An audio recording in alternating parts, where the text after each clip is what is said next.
एक राष्ट्र एक चुनाव, आखिरकार जनता इस पर क्या कहती है? ये जानने के लिए आज हम मौजूद हैं कानपुर में कि जो नियम है लगाया जा रहा है कि एक राष्ट्र और एक ही चुनाव। तो क्या इससे जनता को क्या नुकसान होगा या क्या फ़ायदे होंगे? ये सीधे हम जनता से खुद ही चल के पूछते हैं। क्या नाम है आपका? करुणेश कांत मिश्रा। करुणेश जी, बात करें वन नेशन वन इलेक्शन, तो क्या लग रहा है कि ये एक अच्छी स्कीम है या नहीं? स्कीम अच्छी है, इस पे अमल होना चाहिए। इससे देश का काफ़ी पैसा बचेगा और समय भी बचेगा और क्षेत्रीय पार्टियाँ जो इस समय अपना-अपना जो दिखाती हैं उसमें कमी आएगी। इसके साथ में एक चीज़ और मैं कहना चाहूँगा कि वन नेशन वन टैक्स भी होना चाहिए। सारी चीज़ों पे एक तरह से देश पे टैक्स लगना चाहिए। जैसे पेट्रोल पे अलग लग रहा है, डीज़ल पे अलग लग रहा है और चीज़ों पे टैक्स सेम है, उस पे भी वही होना चाहिए। आपका क्या नाम है? मून खान। मूलखान जी, आपको क्या लग रहा है कि अगर एक साथ एक चुनाव ये सब होंगे, तो सरकार का पैसा और समय दोनों बचेगा या नहीं बचेगा? ये मोदी जी ने बहुत अच्छी पहल करी है और सरकार को तो ये करना चाहिए और देश की जनता को उनका साथ देना चाहिए।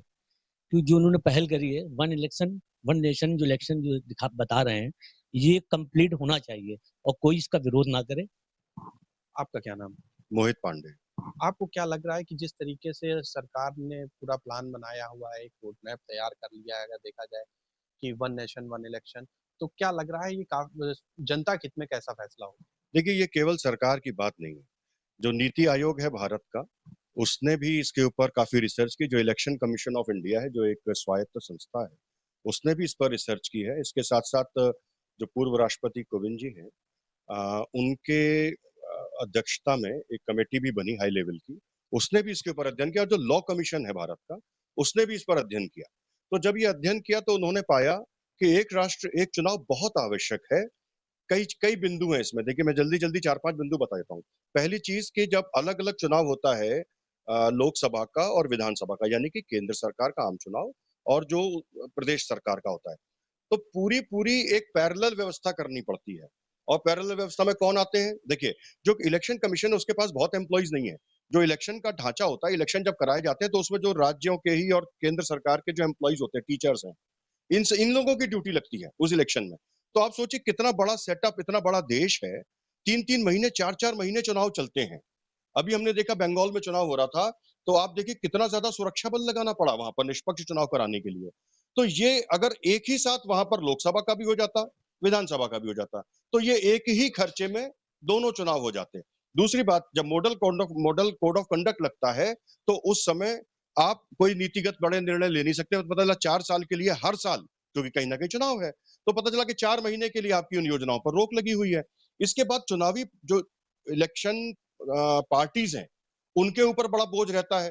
वो पता चला कि इधर सरकार बनी, काम कर रहे हैं, अगले साल फिर किसी जगह चुनाव है, तो सरकार का ध्यान पूरा-पूरा सरकार चलाने पर ना हो करके, क्योंकि पॉलिटिकल पार्टी भी है वो, तो पॉलिटिकल पार्टी अपने चुनाव प्रचार में लग जाती है। फिर इसके अलावा होता क्या है कि जो हमारी पैरामिलिट्री फोर्सेज़ हैं, उनका भी मूवमेंट हमको डबल करना पड़ता है। हज़ारों करोड़ रुपया एक्स्ट्रा खर्च हो रहा है। नीतिगत निर्णय में रोक लगी रही है। अच्छा, हर समय क्या होता है, जब चुनाव बार-बार होगा, तो फिर उसमें खर्चा पॉलिटिकल पार्टीज़ का भी होगा और जब पॉलिटिकल पार्टीज़ का खर्चा होगा, तो वो पॉलिटिकल पार्टी चंदा भी लेंगी। तो उसको लेकर के भी बड़ा शोर मचता है कि भई चंदे को लेकर के भी बड़ी बातें आती हैं, कुछ गलत बातें भी सुनने में आती हैं। तो जब एक ही बार होगा, तो वो पार्टी का भी जो चुनावी खर्चा है, उसमें भी कमी आ रही है। फिर वोटर की मानसिकता, हर साल कोई ना कोई चुनाव है, तो वोटर को आप सोचिए कि आयोगों के मतलब ये जो नगर निकाय होते हैं, मेयर वाले इलेक्शंस होते हैं, उसके लिए वो अलग वोट दे रहा है। विधानसभा के लिए वो अलग वोट दे रहा है, लोकसभा के लिए अलग वोट दे रहा है। ऐसे में क्या होगा, 5 साल में एक बार दिया, फिर 5 साल के लिए पूरा का पूरा सरकार से लेकर के जनता का फोकस ग्रोथ पर रहेगा। फिर उसके बाद जब चुनाव आएगा 5 साल बाद, तो फिर उनका फोकस इलेक्शन के ऊपर केवल एक बार आएगा। तो इस तरीके से कई कारण हैं जिसकी वजह से मुझे लगता है कि one nation one election is a good policy. One election की बात हो रही, तो क्या लग रहा है जो सरकारी मशीनरी है उस पर बोझ कम होगा या नहीं होगा? बिल्कुल कम होगा। एक तरह से आप देखेंगे जब भी राज्य सरकार के चुनाव होते हैं तब भी राज्य सरकार की पूरी मशीनरी इन्वॉल्व होती है और जब केंद्र सरकार के चुनाव होते हैं तो केंद्र सरकार भी राज्य सरकार के माध्यम से उनके अधिकारियों को, उनके कर्मचारियों को चुनाव की ड्यूटी में लगाती है। तो एक तरह से आप देखेंगे जब राज्य सरकार के चुनाव हुए तब पूरी मशीनरी इन्वॉल्व हुई, जब केंद्र सरकार के चुनाव हुए फिर से पूरी मशीनरी इन्वॉल्व हुई। और एक तरफ आप एक चीज़ और देखेंगे कि चुनाव आयोग जो है वोटर लिस्ट की सुधार की प्रक्रिया लगातार 5 साल चलाती रहती है, दिसंबर के महीने में, जनवरी के महीने में, और आप देखेंगे कि वोटर लिस्ट लगातार सुधरती रहती है। इस तरीके से अगर ये वन नेशन वन इलेक्शन का ये प्रोग्राम अगर हमारा सक्सेसफुली कंडक्ट हो गया, ये योजना जब लागू हो जाएगी, तो हमको वोटर लिस्ट भी एक सुधरी हुई मिलेगी, पूरे नागरिकों के पर से भी समय का बोझ हटेगा, पूरे 5 साल में सिर्फ एक बार ही चुनाव होगा, राज्य सरकार, केंद्र सरकार, संभव हुआ तो नगर निगम के चुनाव भी उसी के साथ संपन्न हो जाएंगे, और देश के नागरिकों को, राज्य सरकार के कर्मचारियों को, केंद्र सरकार के कर्मचारियों को, और साथ में चुनाव आयोग को भी बहुत सहूलियत हो जाएगी एक साथ चुनाव कंडक्ट कराने में।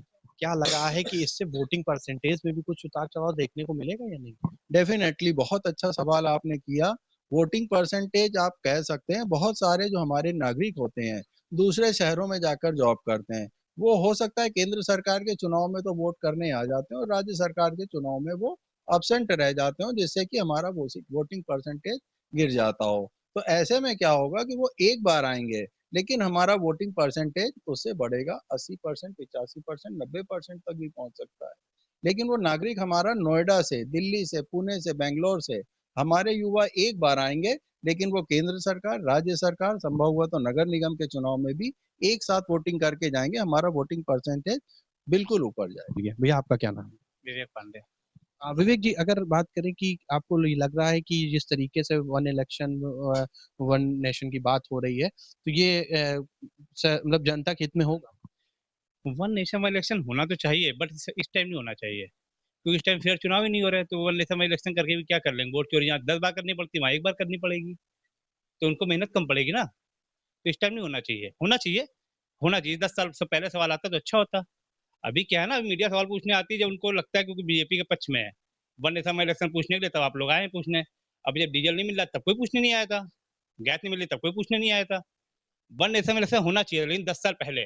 आज डेट में नहीं, आज डेट में उनको मेहनत कम करनी पड़ेगी। 10 जगह वोट चोरी कर रहे हैं, अभी 1 जगह करनी पड़ेगी, है ना? तो अभी नहीं होना चाहिए, 10 साल बाद होना चाहिए। क्या लग रहा है कि जो राष्ट्रीय मुद्दे हैं, वो ज़्यादा हावी होंगे, लोकल के मुद्दे दब जाएँगे, ऐसा लग रहा है? कोई मुद्दा ही कहाँ है अभी इस समय? उनके समय एक ही मुद्दा है, कहाँ चुनाव चल रहा है, कैसे जीत सकते हैं, किसको खरीद सकते हैं, किसको बेच सकते हैं।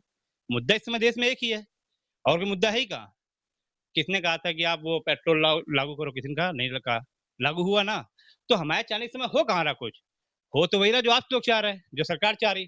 सरकार चाह रही सिर्फ एक चीज़ कि चुनाव कैसे जीतना है, कहाँ कैसे जीतना है, किसको खरीदना है, किसको बेचना है, उसके लिए अगर पूरी मिलिट्री लग जाए तो लगा दो, पुलिस लग जाए तो लगा दो, वकील लग जाए तो लगा दो, बट चुनाव जीतो। कुल मिला के आपका ये कहना है कि जो वन नेशन वन इलेक्शन होगा तो चुनाव जीतने के लिए किया जा रहा होना है ये। चाहिए, अभी नहीं होना चाहिए, क्योंकि अभी 10 जगह वोट चोरी करनी पड़ी, टाइम लगता है, थोड़ा वक्त बच जाता है, अभी 1 जगह वोट चोरी करनी पड़ी, जल्दी-जल्दी हो जाएगा। फिर तो बात ही खत्म हो जाएगी ना, फिर हमारे वोट का मूल्य रह कहाँ जाएगा? कुल मिला के वोट चोरी के लिए बीजेपी ये नियम लगा। बिल्कुल, हमें नहीं पता किस चीज़ के लिए लगा रही है, लेकिन ये होना अभी नहीं चाहिए, अभी तो बेकार है फिलहाल। आसिफ जी, आपको क्या लग रहा है कि होना चाहिए? होना चाहिए, वन नेशन वन इलेक्शन होना चाहिए। इससे सबको फायदा होगा कि जो आचार संहिता लगने से काम रुक जाते हैं, हमारी प्रोग्रेस रुक जाती है, वो सब बंद हो जाएगी। तो एक ही बार लगेगी आचार संहिता, बाकी इलेक्शन होता रहेगा। अच्छा, क्या ये नहीं लग रहा कि कहीं न कहीं अगर वन नेशन वन इलेक्शन होता है तो राष्ट्रीय मुद्दे ज़्यादा आगे रहेंगे, लोकल के मुद्दे दब जाएँगे, ऐसा ये होता है कि राष्ट्रीय मुद्दे ज्यादा ऊपर हो जाएंगे, क्षेत्रीय मुद्दे दब जाएंगे। ऐसा डर है? ये तो है, ये तो होगा ही होगा, ये होना है। तो देखिए, कानपुर की जो जनता है उनका यही कहना है कि अगर वन नेशन वन इलेक्शन ज़रूर होने चाहिए, लेकिन कहीं न कहीं एक डर भी है कि राष्ट्रीय मुद्दे आगे होंगे और लोकल के मुद्दे दब जाएँगे। तो आखिर अब देखने वाली बात होगी कि जनता जो चाह रही है उस पर क्या सरकार इस पर आगे क्या फैसला करती है। वीडियो जर्नलिस्ट सलमान हैदर के साथ पुलकित तिवारी, प्राइम न्यूज़ कानपुर।